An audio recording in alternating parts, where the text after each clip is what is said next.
এবাৰ আগবঢ়াব বিচাৰিছো প্ৰাইম টাইম 18ৰ হেডলাইনছ। ৰাজ্যত কৰোনা সংক্ৰমণ বৃদ্ধিত উদ্বিগ্ন ৰাজ্য চৰকাৰ। নতুন কোভিড-19 হস্পিটেল স্থাপন কৰিব চৰকাৰে। মৰিগাঁও অসামৰিক চিকিৎসালয়ত হ'ব কৰোনা আক্ৰান্তৰ চিকিৎসা। আয়ুৰ্বেদিক কলেজ জাগিৰোড কাগজ কল হস্পিটেলতো কৰা হ'ব কৰোনাৰ চিকিৎসা। নিৰানেপেৰা বৰষুণত জলপৃষ্ঠ বৃদ্ধি হৈছে ব্ৰহ্মপুত্ৰকে ধৰি সকলো নদ নদীৰ। নামনিত কালান্তক ৰূপ ধাৰণ কৰিছে চলিত বৰ্ষৰ প্ৰথমটো বানে। গোৱালপাৰাত ছিঙিলে পকী পথ। গহপুৰ লখিমপুৰ ধেমাজিতো জটিল বান পৰিস্থিতি। কাইলৈৰ পৰা চলাচল কৰিব ঘৰুৱা বিমান। দেশৰ প্ৰতিটো বিমান বন্দৰত ব্যাপক প্ৰস্তুতি। 60দিনীয়া লকডাউনৰ পিছত প্ৰাণ পাইছে বিমান বন্দৰে। বিমান উৰাবলৈ সাজু হৈছে বৰঝাৰ বিমান বন্দৰো। বিমান বন্দৰৰ কাষৰ হোটেলত কোৱাৰেণ্টাইন কৰা হ'ব যাত্ৰী। দেশত 60 দিন অতিক্ৰম কৰিলে লকডাউনে। দীঘলীয়া লকডাউনেও ৰোধ কৰিব পৰা নাই কৰোনাৰ সংক্ৰমণ। বিগত 24 ঘণ্টাত সৰ্বাধিক কৰোনাত আক্ৰান্ত। 1.5 শতাধিকৰ মৃত্যু। মহাৰাষ্ট্ৰ তামিলনাডুত 9 অঞ্চললৈ সম্প্ৰসাৰিত কৰোনা সংক্ৰমণ। কোৱাৰেণ্টাইন কেন্দ্ৰত ন্যূনতম সা সুবিধাৰ পৰা বঞ্চিত বহিৰাজ্যৰ পৰা অহা লোক। স্বাস্থ্যমন্ত্ৰীৰ আশ্বাসৰ বিপৰীতে কোৱাৰেণ্টাইনত অস্বাস্থ্যকৰ পৰিৱেশ। তেজপুৰ বিশ্ববিদ্যালয় কোৱাৰেণ্টাইন চেণ্টাৰত হুলস্থুলীয়া পৰিস্থিতি। হোটেললৈ স্থানান্তৰ বহু লোকক। ৰাজ্যবাসীৰ মূৰত আন এক মাধমা ৰাষ্ট্ৰীয় ঘাইপথ কৰ্তৃপক্ষৰ। লকডাউনৰ সুযোগ লৈ যুদ্ধকালীন তৎপৰতাৰে সোণাপুৰত নিৰ্মাণ কৰিলে টোলগেট। আৰম্ভ হ'ল মাচুল সংগ্ৰহৰ প্ৰক্ৰিয়া। মাত্ৰাধিক যান বাহন মাচুল সংগ্ৰহক কেন্দ্ৰ কৰি টোলগেটত খুব অসন্তুষ্টি। কাইলৈ পবিত্ৰ ঈদ উল ফিতৰ। লকডাউনত সেমেকা ঈদৰ বজাৰ। মছজিদতো পৰিলক্ষিত হোৱা নাই উৎসাহ উদ্দীপনা। কৰোনা সংক্ৰমণৰ বাবে ঘৰৰ ভিতৰতে উদযাপন কৰিব লাগিব ঈদ। সমূহীয়া নামাজৰ পৰা বঞ্চিত হ'ব ইছলাম ধৰ্মী লোকসকল। আৰু দুখ দুৰ্গতি কমা নাই বহিৰাজ্যত থকা অসমৰ শ্ৰমিক কৰ্মচাৰীৰ। চৰকাৰৰ বিৰুদ্ধে দায়িত্বহীনতাৰ অভিযোগ ক্ষুব্ধ শ্ৰমিক কৰ্মচাৰীৰ। চাইকেল মাৰি চেন্নাইৰ পৰা আহি আছে যুৱকৰ দল। ভিন্ন ৰাজ্যত আবদ্ধ বহু লোকৰ হাহাকাৰ।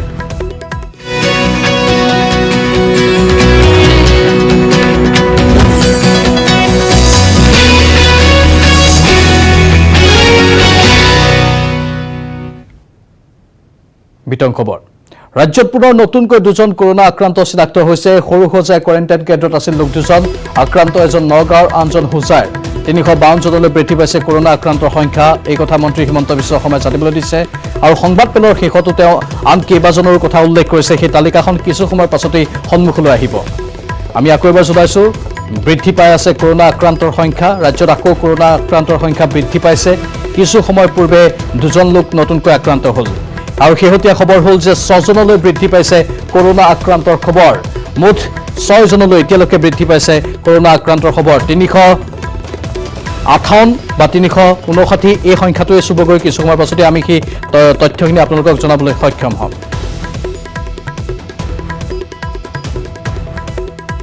শেহতীয়াকৈ নতুনকৈ 6 জন লোক কৰোনাত আক্ৰান্ত হৈছে।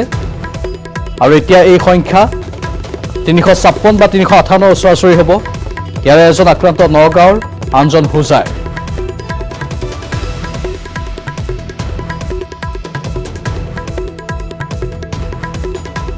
ৰাজ্যত পুনৰ নতুনকৈ 6 জন কৰোনা আক্ৰান্ত চিনাক্ত হৈছে। সৰু-সজাই কোৱাৰেণ্টাইন কেন্দ্ৰত আছিল এই লোককেইজন। আক্ৰান্ত এজন নগাঁৱৰ, আনজন হোজাইৰ। 358 জনলৈ বৃদ্ধি পাইছে কৰোনা আক্ৰান্তৰ সংখ্যা অসমত। অৱশ্যে আটাইকেইজন কোৱাৰেণ্টাইন কেন্দ্ৰৰ।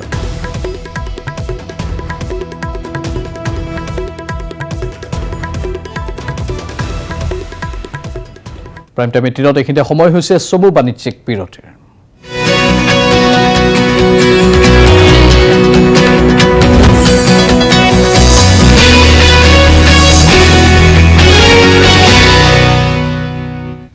আজি সোনার বড়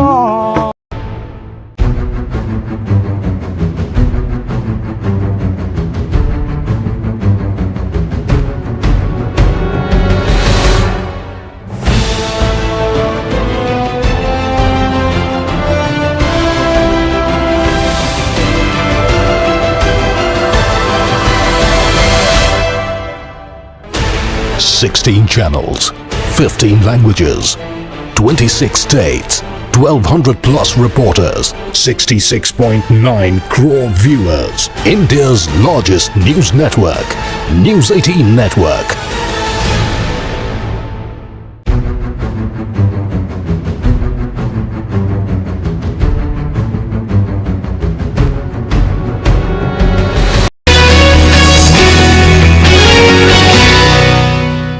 আপুনি চাই আছে প্ৰাইম টাইম 18 লকডাউন অব্যাহত থকাৰ মাজতে উদ্বেগজনকভাৱে দেশত বৃদ্ধি হৈছে কৰোনা আক্ৰান্তৰ সংখ্যা বিগত 24 ঘণ্টাত কৰোনাত আক্ৰান্ত হৈ 147 জনৰ মৃত্যু হোৱাৰ লগতে এদিনতে আক্ৰান্ত হৈছে 6767 জন বৰ্তমানলৈ দেশত 1,31,869 জনৰ দেহত পোৱা গৈছে কৰোনাৰ অৱস্থিতি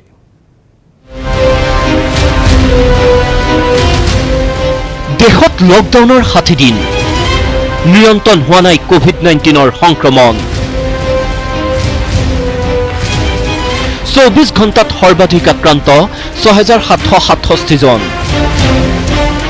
মৃত্যু 147 জনৰ নতুনকৈ 6767 জন আক্ৰান্তৰে এই পৰ্যন্ত ভাৰতত মুঠ আক্ৰান্তৰ সংখ্যা 1,31,869 জনলৈ বৃদ্ধি কৰোনাৰ সংক্ৰমণ ৰোধৰ বাবে কেন্দ্ৰৰ লগতে দেশৰ প্ৰতিখন প্ৰদেশৰ চৰকাৰে সৰ্বশক্তি প্ৰয়োগ কৰিছে তথাপি দিনক দিনে অধিক জটিল হৈ পৰিছে দেশৰ পৰিস্থিতি মহাৰাষ্ট্ৰ তামিলনাডু গুজৰাট আৰু দিল্লীত অধিক অৱনতি হৈছে পৰিস্থিতিৰ এই চাৰি ৰাজ্যত সংক্ৰমিত দেশত মুঠ আক্ৰান্তৰ 67% এই চাৰি ৰাজ্যৰে ভয়ংকৰ পৰিস্থিতিৰ সৃষ্টি হোৱা মহাৰাষ্ট্ৰত দেওবাৰে পুৱালৈ আক্ৰান্ত 47,190 জন দেশৰ ভিতৰতে সৰ্বাধিক মহাৰাষ্ট্ৰত এই পৰ্যন্ত 1,577 জনে কৰোনাত আক্ৰান্ত হৈ হেৰুৱাইছে প্ৰাণ মহাৰাষ্ট্ৰৰ পিছতে অবৰ্ণনীয় পৰিস্থিতি তামিলনাডুত 15,512 জন কৰোনাত আক্ৰান্ত হৈছে তামিলনাডুত দক্ষিণ ভাৰতৰ অন্যতম হৃদপিণ্ড তামিলনাডুত 103 জনৰ এই পৰ্যন্ত মৃত্যু দেশৰ সৰ্বাধিক আক্ৰান্তৰ তৃতীয় স্থানত প্ৰধানমন্ত্ৰীৰ গৃহ ৰাজ্য গুজৰাটত বৰ্তমানলৈ মুঠ আক্ৰান্ত 13,664 জন কৰোনা মহামাৰীয়ে গুজৰাটত ললে 829 জনৰ প্ৰাণ অনাকাংক্ষিত অভিলেখেৰে চতুৰ্থ স্থানত দেশৰ ৰাজধানী দিল্লী দেওবাৰে দিল্লীত কোভিড-19ত আক্ৰান্তৰ সংখ্যা 12,910 জনলৈ বৃদ্ধি মহামাৰী কৰোনাই মহাসংহাৰ চলোৱা দিল্লীত এই পৰ্যন্ত মৃত্যু 231 জনৰ এয়া মাত্ৰ উদাহৰণহে দৈনিক নতুন নতুন প্ৰান্তলৈ কৰোনাৰ সংক্ৰমণ বিয়পিছে ভাৰতত দীৰ্ঘদিনে কৰোনামুক্ত হৈ থকা ছিকিমতো শেহতীয়াকৈ চিনাক্ত হৈছে কৰোনা ৰোগী এয়া যেন এক ভয়ংকৰ ভৱিষ্যতৰ আগজাননী ইতিমধ্যে বিধ্বস্ত হোৱা দেশৰ অৰ্থনীতিৰ কঁকাল ভাঙি দিলে মহামাৰী কৰোনাই ফলত দেশত অধিক শোচনীয় অৱস্থাৰ আশংকা প্ৰকাশ কৰিছে অৰ্থনীতিবিদসকলে কিন্তু কৰোনাৰ পৰা পৰিত্ৰাণ কেতিয়া লকডাউনৰ 60 দিন উকলাৰ পাছতো দেশত কৰোনা সংক্ৰমণ ৰোধ নোহোৱাটোৱেই চৰম উদ্বেগজনক কাৰণ হৈ পৰিছে news desk news 18 Assam north east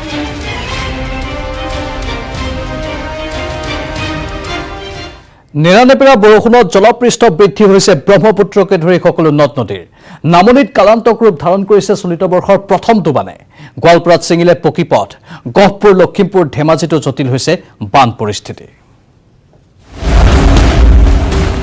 কৰোনাতংকৰ মাজতে ৰাজ্যত বানৰ সংহাৰ বলিয়া বানত বুৰ গৈছে গাঁও খেতিপথাৰ ঠায়ে ঠায়ে ভয়ংকৰ গৰাখহনীয়া চাওক বানৰ বিভীষিকাৰ দৃশ্য মেঘালয়ৰ পৰা নামি অহা ঢলপানীয়ে উটুৱাই নিলে আগিয়া লখিমপুৰ সংযোগী পকীপথৰ এটা বৃহৎ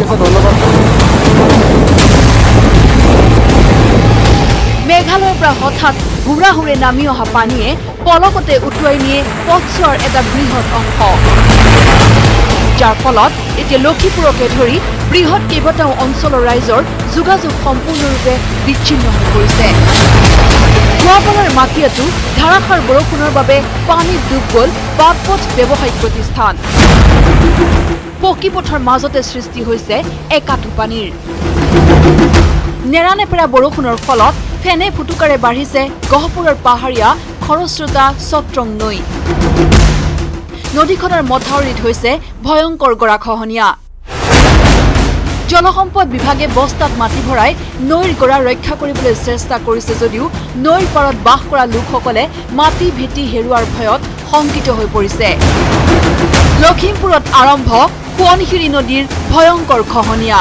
বিগত বৰ্ষত 2,14 লাখ টকাৰে নিৰ্মাণ কৰা পুৰণি বাঁহগড়ৰ পৰা চেনিমৰা ঘাট সংযোগী মথাউৰিটোত সোৱণশিৰিয়ে চলাইছে ভয়ংকৰ খহনীয়া। যিকোনো মুহূৰ্তত বিচ্ছিন্ন হ'ব পাৰে মথাউৰি। বানৰ সমান্তৰালকৈ ভয়ংকৰ খহনীয়াৰ কবলত লখিমপুৰ জিলাৰ সোৱণশিৰিৰ দাঁতি কাষৰীয়া অঞ্চল। মঙলদৈত নোৱা নৈৰ বাঢ়নি পানী উটুৱাই নিলে ঔতলা আৰু বৰহমপুৰ সংযোগী বাঁহৰ দলং। ভূটানৰ পৰা নামি অহা পানীয়ে এতিয়া বিপদ মাতিছে মঙলদৈৰ বহু গাঁৱত। বাঁহৰ দলং উটুৱাই নিয়াৰ ফলত যোগাযোগ বিচ্ছিন্ন 10খন গাঁও। বাৰিষাৰ বানত বুৰিল বাক্সাৰ বিস্তীৰ্ণ অঞ্চল।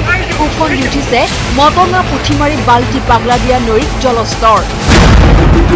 বাল্টি নৈৰ বাঢ়নি পানীয়ে প্লাবিত কৰিছে কাউলীৰ 1 নং ডোঙাৰ গাঁও, গজেনপুৰী, কুকুমজুলি, ধূপগুৰি আদি অঞ্চল। ঠায়ে ঠায়ে সৃষ্টি হৈছে প্ৰবল গৰাখহনীয়া। অঞ্চলটোৰ ধূপগুৰি, নাৰায়ণপুৰ, ভালুকজাৰ, দৰঙামেলা আদি অঞ্চলতো ভয়াৱহ ৰূপ লৈছে গৰাখহনীয়াই। নলবাৰী বাক্সা সীমান্তৱৰ্তী বৃহত্তৰ ধমধমা অঞ্চলত প্ৰলয়ংকাৰী বানৰ তাণ্ডৱ। পাগলাদিয়াৰ বাঢ়নি পানীয়ে বুৰালে ধমধমাৰ কেইবাখনো গাঁও। বিগত বৰ্ষত প্ৰলয়ংকাৰী বানে পাগলাদিয়াৰ চিঙিনীয়া মথাউৰি অৰ্ধ নিৰ্মিত হৈ থকাৰ ফলত বাৰিষাৰ প্ৰথম জাক বৰষুণতে বানত বুৰিল বৃহত্তৰ ধমধমা অঞ্চল। ইফালে নেৰানেপেৰা বৰষুণে বাট পথৰ অৱস্থা নোহোৱা কৰিছে।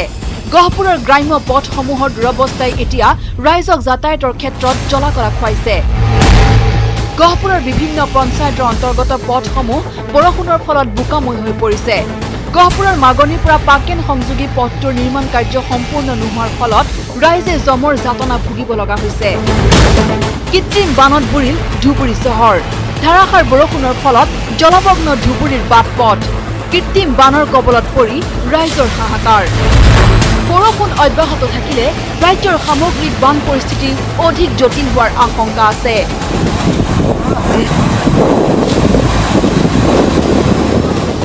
Bureau report, news 18 Assam north east. বাতৰিত পুনৰ সময় হৈছে চমু বাণিজ্যিক বিৰতিৰ।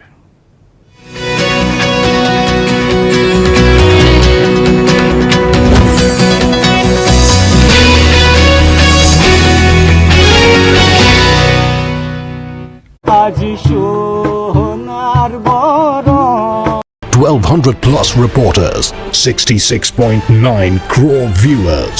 India's largest news network, News 18 Network.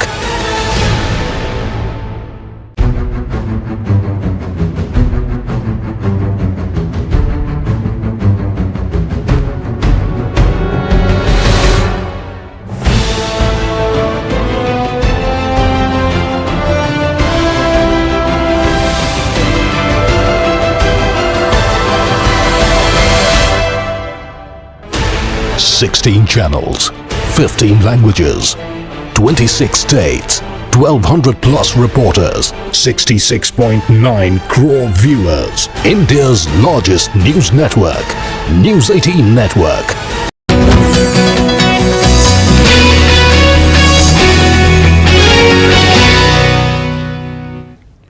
কৰোনাৰ সংহাৰৰ মাজতে অসমত মুকলি হ'ল আন এখন টোলগেট। আজিৰে পৰা মুকলি হ'ল সোণাপুৰ নাজিৰাখাত টোলগেট। এতিয়াৰ পৰা উজনি নামনিৰ মাজত যাতায়াত কৰা লোকে সোণাপুৰ নাজিৰাখাত গেটত দিব লাগিব টোল। লকডাউনৰ মাজতে ৰাইজক মাধমাৰ। সোণাপুৰত মুকলি ৰাজ্যৰ ৫খন টোলগেট। পূৰ্ণগতিত নিৰ্মাণ কাৰ্য চলিছে আন 2খন টোলগেট। ৮০ কিলোমিটাৰৰ ভিতৰতে ৰহা আৰু সোণাপুৰত দুবাৰ টোল দিব লগা পৰিস্থিতিত ক্ষোভিত প্ৰতিজন বাহন চালক। তো আমাৰ লোকেল গাড়ীবিলাকৰ কাৰণে কৈছোঁ দিবতো নালাগে, আমাৰ এইটো কামৰূপ ডিষ্ট্ৰিক্টতে পৰে। এইটো টোলগেট জাগিৰোড সোণাপুৰ মাৰি থাকোঁ আমি। টোলগেটটো আমাৰ পাৰ্চনেলটো ল'ব নালাগে নহয়, এতে ৰহাটো দিব লাগে। যদি ইয়াতে দিব লাগে তেতিয়াহ'লে ভাড়া বাঢ়িব লাগে আৰু। লকডাউনৰ সুযোগ লৈ হাইৱে কৰ্তৃপক্ষই সোণাপুৰৰ নাজিৰাখাতত গোপনে সম্পূৰ্ণ কৰিলে টোলগেটৰ নিৰ্মাণৰ কাম। স্থানীয় ৰাইজ তথা দল সংগঠনৰ তীব্ৰ প্ৰতিবাদকো কেৰেপ নকৰিলে কৰ্তৃপক্ষই। সোণাপুৰত হঠাৎ টোল দিব লগা হোৱাত হতচকিত হ'ল ৩৭ নম্বৰ ৰাষ্ট্ৰীয় ঘাইপথেৰে অহা যোৱা কৰা প্ৰতিখন বাহনৰ গৰাকী। अभी मैं बोलता हूँ एक इमरजेंसी में कुछ फायदे आना पड़ेगा तो क्या करेगा आप लोग? फायदे कराना पड़ेगा तो क्या करोगे आप लोग? सर गाड़ी हम फ्री छोड़ेंगे, हम गाड़ी को अगर निकालेंगे नहीं, आप पैसे लेने की नहीं बात बोल रहा है। मैं बोल रहा हूँ कि पहले रास्ता क्लियर करो। आप तो नहीं बनाओगे ना, गवर्नमेंट बनाएगा रास्ता। पहले गवर्नमेंट को बोलो कि रास्ता क्लियर करे, उसके बाद पैसा लेने के लिए बोलो। কিন্তু ৰাইজৰ ক্ষোভলৈ কেৰেপ নকৰি নিশ্চিত নিৰাপত্তা বেষ্টনীৰ মাজত টোলগেট মুকলি কৰা কৰ্তৃপক্ষই বাহনৰ চালকক মিঠাই খুৱাই গামোচাৰে আদৰি আদায় কৰি ল'লে ধন। সোণাপুৰ টোলগেট পৰিচালনাৰ দায়িত্ব লাভ কৰা গুৰগাঁৱৰ Skylark infra engineering private limited নামৰ প্ৰতিষ্ঠানটোৱে দেওবাৰে পুৱা ৮ বজাৰ পৰা আৰম্ভ কৰিলে টোল সংগ্ৰহৰ কাম। ये आज 8 बजे टोल टैक्स का कार्य शुरू हो गया है भारत सरकार के गजट नोटिफिकेशन के हिसाब से। ये स्काईलार्क कंपनी है, Skylark infra engineering private limited Gurgaon से है। यहाँ पे जो गवर्नमेंट गजट नोटिफिकेशन में ऑलरेडी पब्लिश है, जिन गाड़ियों का टोल माफ है उनसे टोल नहीं लिया जाएगा। 2 व्हीलर 3 व्हीलर और एग्रीकल्चर गाड़ियों का भी टोल माफ है। আৰম্ভণিৰ দিনাই প্ৰতিষ্ঠানটোৱে ধাৰ্য কৰি দিছে টোলৰ নিৰিখ। 4 চকীয়া লঘু বাহনৰ নিৰিখ 110 টকা, 24 ঘণ্টাৰ ভিতৰত অহা যোৱা কৰিলে দিব লাগিব 165 টকা। 4 চকীয়া ব্যৱসায়িক বাহনৰ নিৰিখ 175 টকা, 24 ঘণ্টাৰ ভিতৰত অহা যোৱা কৰিলে দিব লাগিব 265 টকা। বাছ ট্ৰাকৰ টোল 370 টকা, 24 ঘণ্টাৰ ভিতৰত অহা যোৱা কৰা বাছ ট্ৰাকে আদায় দিব লাগিব 555 টকা।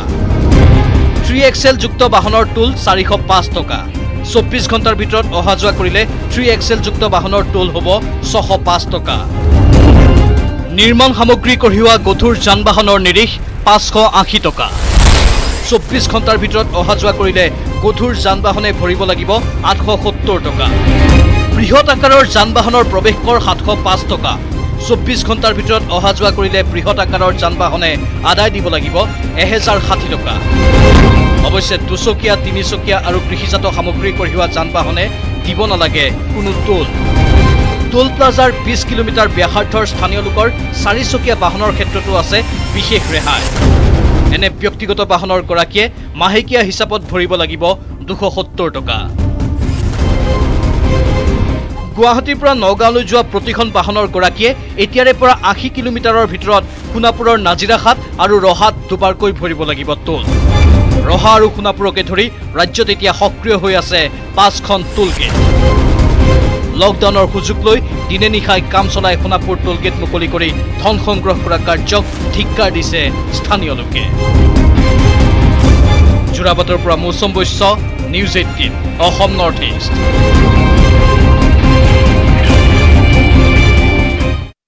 তেজপুৰৰ কোৱাৰেণ্টাইন চেণ্টাৰত এতিয়া অভাৱনীয় পৰিৱেশ। বহিৰাজ্যৰ পৰা অহা শ যুৱকে কোনো সামাজিক ব্যৱধান নৰখাকৈ ভিৰ কৰিলে কোৱাৰেণ্টাইন চেণ্টাৰত। আনহাতে নিম্নমানৰ খাদ্য দিয়াৰ লগতে ঘণ্টাৰ পিছত ঘণ্টা ধৰি কোৱাৰেণ্টাইনৰ ব্যৱস্থা নোহোৱাত ক্ষোভিত হৈ পৰিল যুৱক যুৱতীসকল। তেজপুৰৰ কোৱাৰেণ্টাইন চেণ্টাৰত কৰ্দৰ্যময় পৰিৱেশ, ধোঁৱাচাঙত সামাজিক ব্যৱধান, থিয় হ'বলৈ নাই ঠাই, জাবৰৰ দমৰ মাজত স্ক্ৰিনিঙৰ ব্যৱস্থা। বহিৰাজ্যৰ পৰা অহা শ যুৱকক খাবলৈ দিয়া হৈছে অখাদ্য। গোন্ধোৱা খাদ্য খাই ঘণ্টাৰ পিছত ঘণ্টা বহি থকাৰ পাছতো কোৱাৰেণ্টাইনৰ ব্যৱস্থা নোহোৱাত জাঙুৰ খাই উঠিল যুৱক যুৱতীৰ দল। এই দৃশ্য তেজপুৰ বিশ্ববিদ্যালয়ৰ। এনেকুৱা অৱস্থা আছে যাৰ বেমাৰ নাই সিও বেমাৰ হৈ যাব। ভিতৰৰ অৱস্থাটো এনেকুৱা। आपको एक कचरा पट्टी डस्टबिन के सामने सोने का सर वो तो नहीं कर। अभी ये सिचुएशन क्या है, कष्ट कर लेंगे सर। हमको 10 किलोमीटर पैदल जाना पड़े, हम लोग 10 किलोमीटर पैदल जाने के लिए तैयार है। लेकिन सर ये टाइम में आपको भी मालूम है हमको भी मालूम है, हम दोनों खड़े नहीं मिल सकते। हाइजीन डिस्टेंस हाइजीन मेंटेन है सर, क्योंकि अपने शरीर में स्वच्छ रखना है। लेकिन यहाँ पे सर सिंपल बात, वॉशरूम में सैनिटाइजर नहीं है तो अभी क्या करोगे?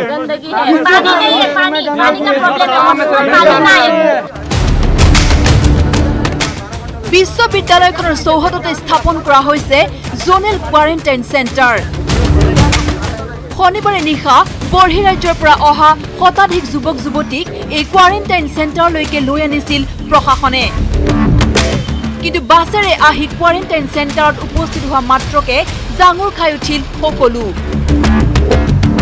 এই কদৰ্য পৰিৱেশত থাকিলে ৰোগাক্ৰান্ত হ'ব বুলি আশংকা ক্ষুব্ধ যুৱক যুৱতীৰ। 4টা বজাত কৈছে আমাক খাবলৈ দিছে ভাত, ইমান ঠাণ্ডা ভাত, তাত জিকা ভাজি আছে, কিবা কিবি সকলোবোৰ হেৰি গোন্ধাই যোৱাৰ নিচিনা হৈছে। তাৰপিছত খোৱাৰ পিছত ডাষ্টবিন খোৱা বস্তুবোৰ পেলাবলৈ একো জেগা নাই, তাত গোটেই কেঁচেৰা মোৰ তাত ভিডিঅ' বনাই থোৱা আছে।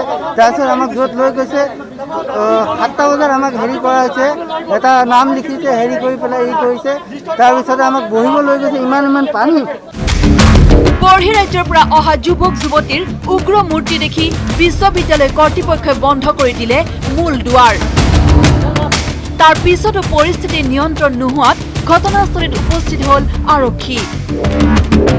কোৱাৰেণ্টাইন চেণ্টাৰৰ এই কদৰ্য ৰূপ দেখি শোণিতপুৰৰ অতিৰিক্ত আৰক্ষী অধীক্ষকেও স্বীকাৰ কৰিবলৈ বাধ্য হ'ল অচলাৱস্থাৰ কথা।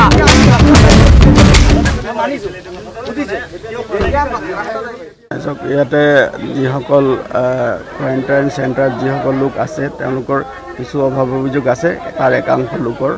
ইয়াত কিছুমান সমস্যা আমি সন্মুখীন হৈছোঁ।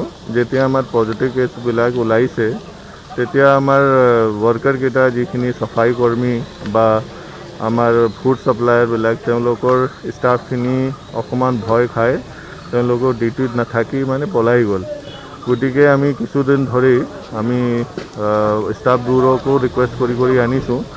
আমাৰ মিউনিচিপাল বৰ্ডৰ চাফাই কৰ্মচাৰীখিনি লাগি আছে, আমি যিমান পাৰে চাফাই ব্যৱস্থাৰ ওপৰত বহুত জোৰ দিছোঁ। অৱশেষত যুৱক যুৱতীসকলক আৰক্ষী আৰু প্ৰশাসনে স্থানান্তৰ কৰিলে তেজপুৰৰ 27খন হোটেল আৰু 5খন শিক্ষানুষ্ঠানত স্থাপন কৰা কোৱাৰেণ্টাইন চেণ্টাৰলৈ। তাৰ পাছতে শান্ত হ'ল তেজপুৰ বিশ্ববিদ্যালয়ৰ মূল দুৱাৰদলিত সৃষ্টি হোৱা অচলাৱস্থাৰ। তেজপুৰৰ পৰা Hemanta Kumar Nath, news 18 Assam north east. Lockdown উলংঘাকাৰীৰ বিৰুদ্ধে কঠোৰ হৈছে অসম আৰক্ষী। মাস্ক নিপিন্ধা যান বাহন আইন ভংগ কৰাৰ অভিযোগত জৰিমনা সংগ্ৰহৰ অভিলেখ গঢ়িছে অসম আৰক্ষীয়ে। বৰ্তমানলৈ প্ৰায় 3 কোটি টকাৰ জৰিমনা সংগ্ৰহ কৰাৰ লগতে জব্দ হৈছে কেইবা হাজাৰ বাহন।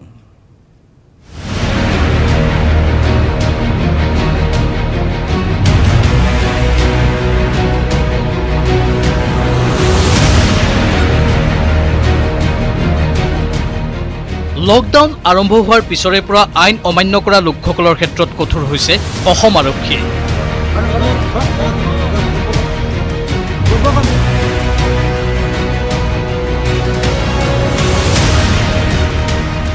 প্ৰশাসনৰ নীতি নিৰ্দেশনা নমনা লোকৰ ক্ষেত্ৰত লৈছিল কঠোৰ আইনী ব্যৱস্থা। অকল যান বাহন উলংঘা কৰা লোকৰ ক্ষেত্ৰতেই অসম আৰক্ষীয়ে জৰিমনা বিহিছে প্ৰায় 2,84,92,350 টকা। গাড়ী জব্দ কৰিছে 28,502খন। গোচৰ ৰুজু হৈছে 2,413টা। আটক কৰিছে 4,526 জনক, য'ত আছে দুচকীয়া বাহন 25,395, 4চকীয়া বাহন 2,418খন। তাৰ উপৰিও দেশীয় নাও 23খন আৰু মেচিন নাও 11খন। লকডাউন আৰম্ভ হোৱাৰ পৰা এতিয়ালৈকে ঘটনা সংঘটিত হৈছে 3,100টা। কিন্তু ইয়াৰ মাজতে সকলোতকৈ গুৰুত্বপূৰ্ণ কথাটো হ'ল যে 13 মে'ৰ পৰা অসম চৰকাৰে ৰাজহুৱা স্থানত মাস্ক পৰিধান নকৰা লোকসকলক জৰিমনা বিহাৰ ব্যৱস্থা কৰে, যাৰ ফলত বিগত 9 দিনত সমগ্ৰ অসমত ৰাজহুৱা স্থানত মাস্ক পৰিধান নকৰা লোকৰ পৰা সংগ্ৰহ কৰিলে 25,19,500 টকা, য'ত গুৱাহাটী মহানগৰ আৰক্ষীয়ে সংগ্ৰহ কৰিলে সৰ্বাধিক 6,53,000 টকা। অকল ইমানেই নহয়, অসম আৰক্ষীয়ে লকডাউনৰ সময়ত উৰা বাতৰি বিয়পোৱাৰ বাবে গোচৰ ৰুজু কৰিছে 96টা, য'ত গ্ৰেপ্তাৰ কৰিছে 50 জন লোকক। অসম আৰক্ষীয়ে লকডাউনৰ সময়ছোৱাত যি পৰিমাণৰ জৰিমনা বিহিব লগা হৈছে সেইটো বৰ্তমান সময়ত চিন্তনীয় বিষয়। কাৰণ যদি মাস্ক নিপিন্ধাৰ বাবেই 25 লক্ষাধিক টকাৰ জৰিমনা বিহিব লগা হৈছে 9 দিনত, তেন্তে প্ৰশ্ন হয় মহামাৰী কৰোনাৰ ক্ষেত্ৰত কিমান সচেতন অসমৰ জনসাধাৰণ। ঋত্বিক কৌশিকৰ report, news 18 Assam north east.